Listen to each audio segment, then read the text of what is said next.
Oui, bon, comme vous avez dit que le problème de la violence contre l'enfant, c'est un phénomène mondial et qu'on ne sait pas maintenant si depuis longtemps. C'est pour ça que les institutions internationales donnent une grande importance pour ce problème. Donc, c'est pour ça qu'il a beaucoup de conventions et de traités qui traitent ce problème de l'enfant.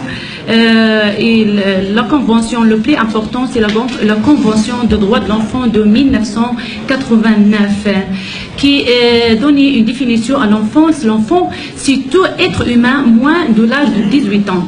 Donc, cet enfant, il doit jouir de tous ses droits fondamentaux et primordiaux.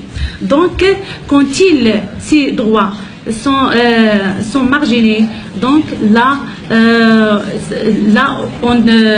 il doit le parquet général faire son intervention. Au niveau de la cellule judiciaire, avant la création de la cellule, le Maroc, le royaume marocain, est travaillé d'une vision globale, d'une vision participative entre tous les secteurs, soit le secteur de la justice, soit le secteur de la jeunesse et sport, soit le secteur du ministre de solidarité de la femme et de l'enfant. Donc, il préparait une stratégie l'année 2000 pour lutter contre la violence, soit pour la femme ou bien pour l'enfant. Donc, après vient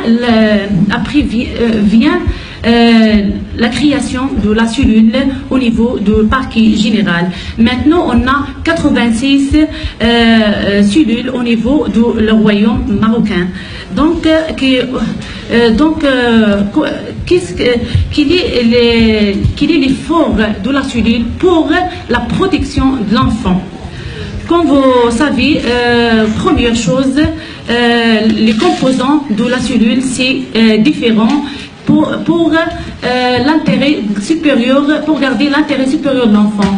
Il a le composant cellule judiciaire, composant de juges des mineurs, les assistantes sociales et aussi le substitut du procureur du roi et aussi les magistrats